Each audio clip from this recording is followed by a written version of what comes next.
अकबर ने बूंदी के राजा सुरजन को कहा कि सुरजन जी यार, मेरी पास जानकारी आई है कि तुम्हारी राजकुमारी भानकंवर की तुम शादी की बात सोच रहे हो, शादी करने वाले हो।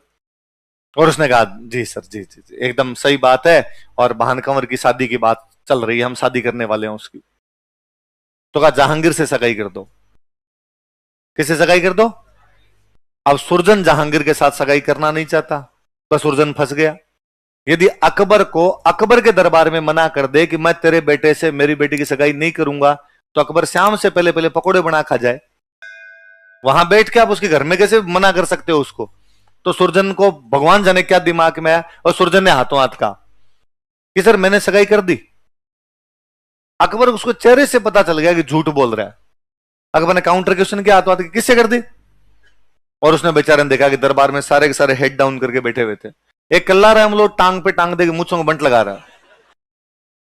उसने कहा साहब कल्ला रायमलोट से किए, और कल्ला रायमलोट तो लगा मेरा नाम लिया। उसने कहा हाँ हाँ अभी तो हुई थी।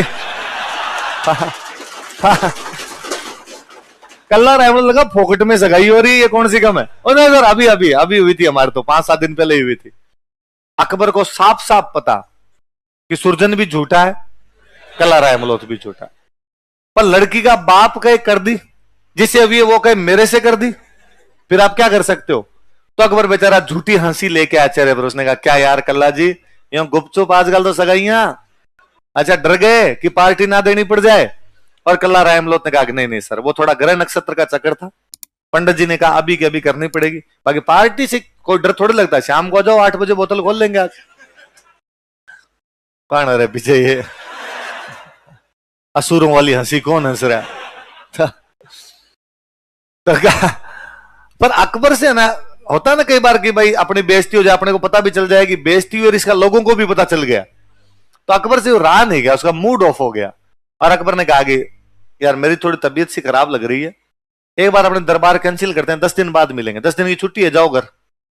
सारे बाहर आ गए। अब सारे राजाओं को पता कि आज बना गए दोनों। अब बाकी सारे राजा या तो एक दूसरे की तरफ कोने मार मार के हंसेंगे, यार आज मजा आ गया, या कल्ला रायमलोट और सुरजन को देख देख के मुस्कुराएंगे, ऐसे ये बातें आजकल तुम्हारी।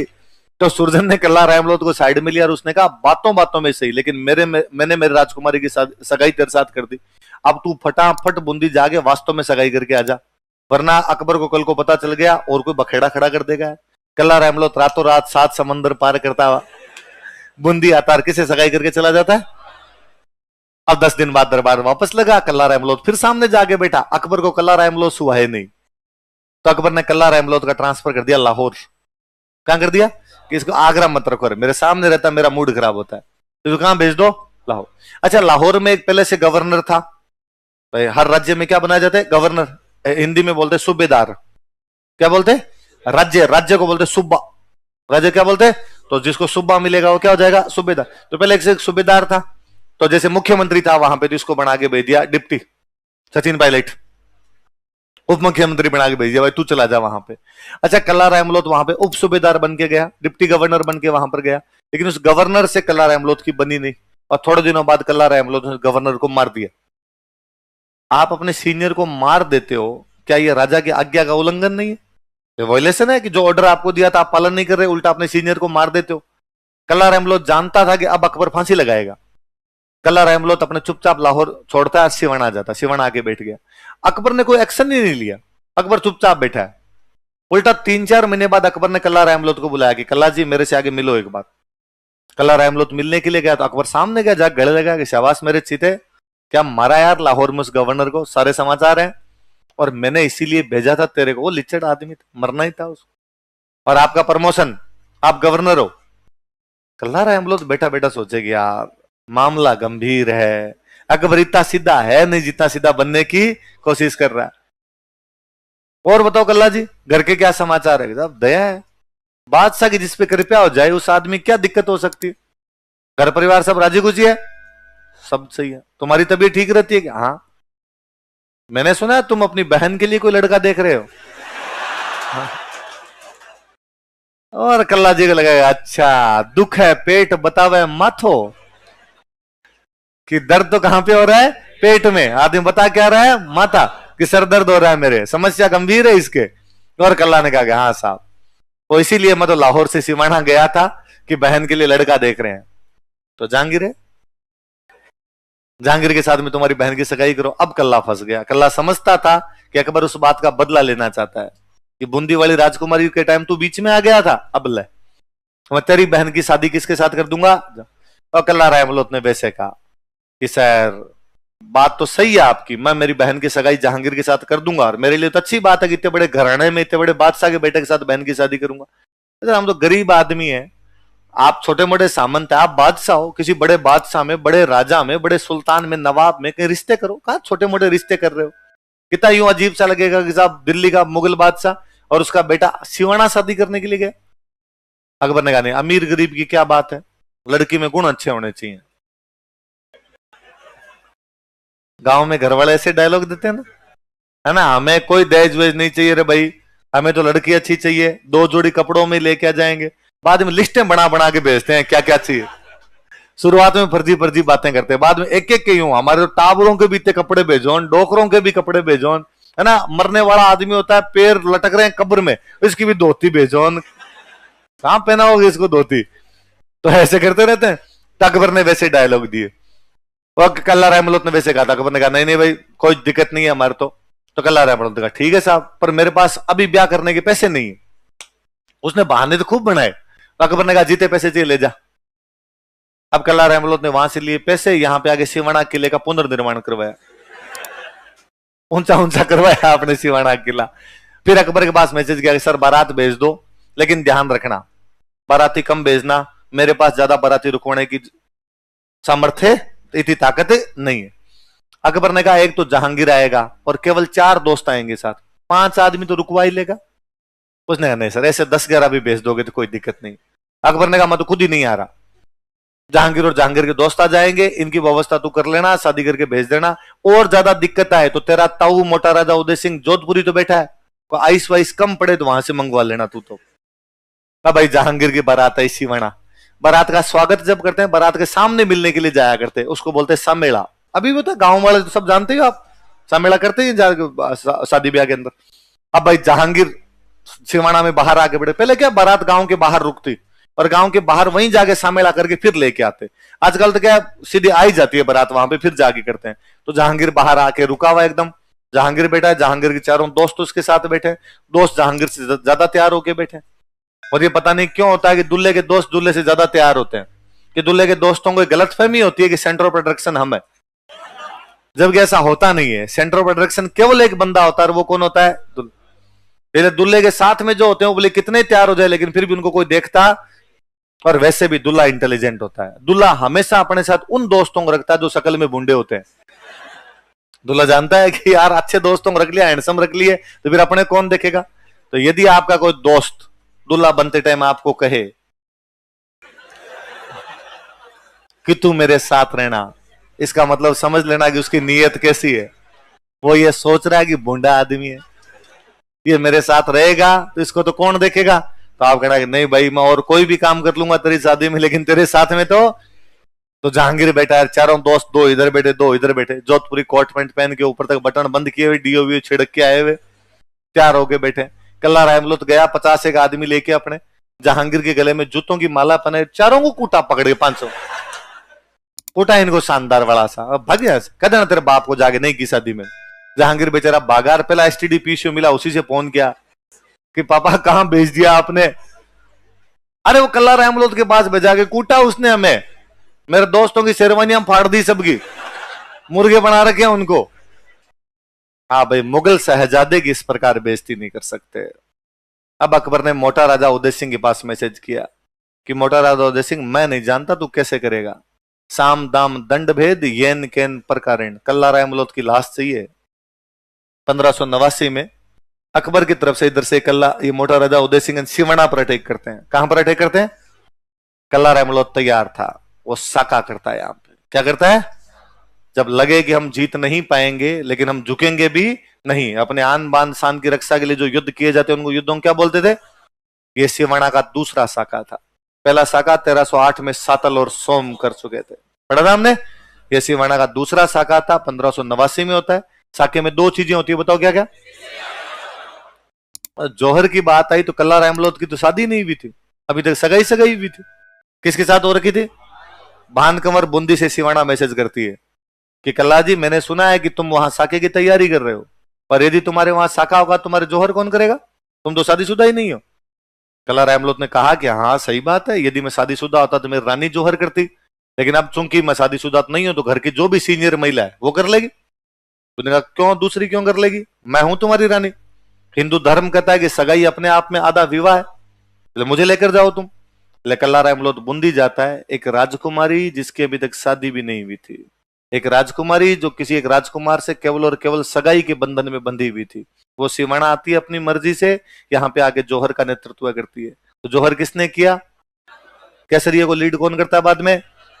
राजस्थान वीरांगनाओं की धरती है। किसकी धरती है? विडंबना देखिएगा, इतिहास इन भान कंवरों के बारे में जानता ही नहीं है। हम सब लोगों के बारे में जानते हैं, जबकि जानना इन्हीं के बारे में चाहिए कि हीरा दे कौन थी, नायिका देवी कौन थी, पन्ना दहाय कौन थी, सहल कंवर कौन थी, भान कंवर कौन थी। अच्छा, कल्ला रायमलोत ये भी भाई जोधपुर वालों का भाई है, तो ये भी राठौड़ी है, राठौड़ों की ब्रांच हो गई रायमलोत, रायमल का बेटा इसलिए रायमलोत लगाने लग गया। ये पृथ्वीराज राठौड़, ये जब घटना हुई, साके वाली घटना हुई, उसे थोड़े दिन पहले कल्ला रायमलोत से मिलता है। किसे मिलता है? तो उसने कल्ला रायमलोत को समझाया, पृथ्वीराज राठौड़ उसका अंकल लगता है, राठौड़ राठौड़ है ही आपस में, अंकल लगता है। तो उसने समझाया कि यार कल्ला तू पागल हो गया क्या, तो यार चला चला के पंगे क्यों लेता है? उसने क्यों अंकल क्या कर दिया? यार पहले तो जब वहां सुरजन वाली बेटी की बात आई, तूने हाँ बदली कि मेरे साथ सगाई हुई, क्यों हाँ भरी? फिर तेरे को लाहौर भेजा, उस गवर्नर को मार दिया। फिर जहांगीर की बारात आई, तूने जहांगीर को कूट के भेज दिया। यार ये अच्छी बातें नहीं होती ऐसे। और अब अकबर तेरे पे खार खाया, बेटा मरेगा तेरे को अकबर। उसने कहा अंकल मैंने तो खुद ने कफन सिला रखा है और मैं तो खुद ही तैयार बैठा हूं कि मरने के लिए। अकबर आए तो सही, पर मैं मरने से पहले अकबर को बता के जाऊंगा कि पंगा गलत जगह लिया उसने। मैं क्या चीज हूं मैं बता दूंगा अकबर को, मैं साका कर लूंगा यहां पर। अंकल आप मेरा एक काम कर सकते हो कि आप तो राइटर हो, बता भाई क्या काम करना है?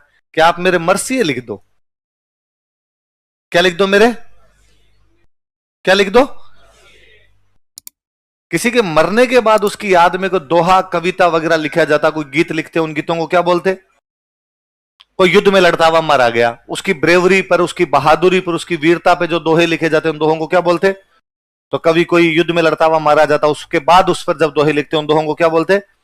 तो कल्ला रायमलोत ने पृथ्वीराज राठौड़ को कहा कि अंकल आप मेरे मर्सी लिखो। उसने कहा लिख दूंगा, तुम लड़ेगा, लड़ने के बाद मरेगा, मरने के बाद लिख दूंगा। उसने कहा ना ना आज ही लिखो, अभी अभी।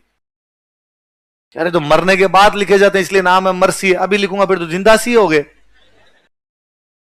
और फिर ये तो कवि चेक करता है कि भाई अगला बंदा कैसे लड़ा था, मैं देखूंगा। तू हाथी पे लड़ेगा, घोड़े पे लड़ेगा, तलवार से लड़ेगा, भाले से लड़ेगा, कितने लोगों को मार के मरेगा, कितनी देर तक लड़ेगा, सर कट जाएगा, फिर कितनी देर तक लड़ेगा, तो ये तो मैं देख के लिखूंगा यार, मुझे क्या पता तू कैसे लड़ेगा। उसने अंकल आप तो लिखो, जैसे आप लिखोगे वैसे वैसे मैं लड़ाई कर लूंगा। कटिया पहला कोड स्यूं गाथ सुनी नि जाए, जिन बिद कवि जतावियो न उन बिद कटी हो जाए।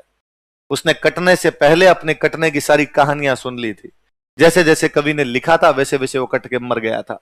गज सिंह के दो बेटे थे, बड़े बेटे का नाम था अमर सिंह, क्या नाम था? और छोटे बड़े बेटे का नाम था जसवंत सिंह। बड़े बेटे का नाम क्या है और छोटे बेटे का नाम क्या है? अमर सिंह योग्य, बहादुर, पराक्रमी, अच्छा, जितनी विशेषता हो सकती है वो सारी विशेषता किसमें थी। अतः स्वाभाविक था कि गज सिंह के मरने के बाद जोधपुर का अगला राजा कौन बनेगा? बड़ा भी है और कोई कमी भी नहीं है, तो ये बन जाए, क्या दिक्कत है। जसवंत सिंह छोटा था पर जसवंत सिंह स्मार्ट बंदा था और उसे लगा कि यार राजा तो मुझे बनना है, पर अब भैया को बाईपास कैसे किया जाए। तो कोई ना कोई अपने नाम को रिकमेंड करे, कोई ना कोई पापा को जाकर कि नहीं अमर सिंह को मत बनाओ, किसको बनाओ? जसवंत सिंह, तो पार पड़ सकती है। तो कौन करेगा अपने नाम को रिकमेंड? तो उसे लगा यार कोई ऐसा बंदा ढूंढा जाए जिसकी बात पापा मान ले, जिसकी बात पापा कभी टाले नहीं। उसने ऑब्जर्व करना शुरू किया तो उसके समझ में आया कि उसके पापा की गर्लफ्रेंड है अनारा बेगम। क्या नाम था? और कि पापा अपनी गर्लफ्रेंड की कोई भी बात टालते। एक दिन भाई अनारा बेगम का जो कमरा था, अनारा बेगम का जो महल था, उसके बाहर जसवंत सिंह सुबह सुबह जाके खड़ा हो गया। अनारा बेगम बेचारी बाहर निकल के आई, आंखें मसलते हुए बाहर आई, आगे देखा जसवंत सिंह उसकी स्लीपर हाथ में लिए खड़ा था, चप्पलें हाथ में लेके खड़ा। और अरे अरे अरे अरे क्या कर रहे हो तुम जोधपुर के राजकुमार हो, मैं तुम्हारे पिताजी की दासी हूं, तुम मेरी चप्पलें कैसे उठा सकते हो? और ये किसी को पता चलेगा वो शिकायत कर देगा, तुम्हारे पिताजी मुझे कहेंगे कि राजकुमार के हाथ में चप्पलें दे दी। पर जसवंत सिंह कुछ ही नहीं बोला, आगे बढ़ा, स्लीपर उसके पैरों में पहनाई, चरण स्पर्श किए और कहा इसमें चप्पलें हाथ में उठा ली तो क्या हो गया, और आप क्या को दासी थोड़ी हो, आप मेरे पापा के साथ रहती हो तो मेरे तो मम्मी हो। और मम्मी की चप्पलें उठाने में क्या हर्ज है। और बताओ आपकी तबीयत वगैरह सब ठीक रहती है? मैंने सुना था बीच में आपकी गठिया का दर्द उठ गया था, बिस्का धीराज को बुला के लाऊं? पर अनारा बेगम को बड़ा अच्छा लगा। अनारा बेगम लगा रे टावर कितना सिंसियर है, कितना ध्यान रखता है। अनारा बेगम भाई रे जुग जुग जियो। अब आते जाते जसवंत सिंह दोनों टाइम सुबह शाम गुड मॉर्निंग मम्मा, गुड इवनिंग करके जाए। अनारा बेगम को बड़ा अच्छा लगता। अमर सिंह पहली बात तो उधर आता ही नहीं जहां महिलाएं रहती थी, और कभी आया तो उसने नमस्ते। अनारा बेगम को लगने लग गया कि अच्छा दोनों में से कौन है, जसवंत। और एक दिन अनारा बेगम ने गज सिंह जी को कहा कि गज सिंह जी आपको मेरी एक बात माननी पड़ेगी। गज सिंह जी ने कहा आज जिंदगी कौन सी बात टाली है तेरी, सारी बात मानता ही हूं मैं तो तेरी। और अनारा बेगम ने कहा कि मैं ये चाहती हूं कि जोधपुर का अगला राजा किसको बनाया जाए। और गज सिंह अरे नहीं नहीं नहीं भाई ये नहीं, अमर सिंह बड़ा है, योग्य, बहादुर, पराक्रमी सब कुछ है, इसलिए राजा तो अगला कोई बनेगा तो कौन बनेगा हम, और कोई बात है तो मांग ले, ये नहीं, देख ऐसे मामलों में इंटरफेयर मत किया कर तू। अनारा बेगम ने कहा बस कितना सख्त आदमी हो यहां पिघल ही जाता है। गजिन का बात ठीक है, जोधपुर का अगला राजा किसको बनाया जाएगा, तो अमर सिंह बड़ा बेटा उसको क्या दिया जाए, तो उसको छोटी सी जागीर दी गई नागौर। क्या दिया गया, तो छोटे बेटे को बड़ा राज्य मिला, मतलब जसवंत सिंह को मिला जोधपुर, बड़े बेटे को छोटा राज्य मिला, मतलब अमर सिंह को क्या मिला। और ये कांड कौन कर गई,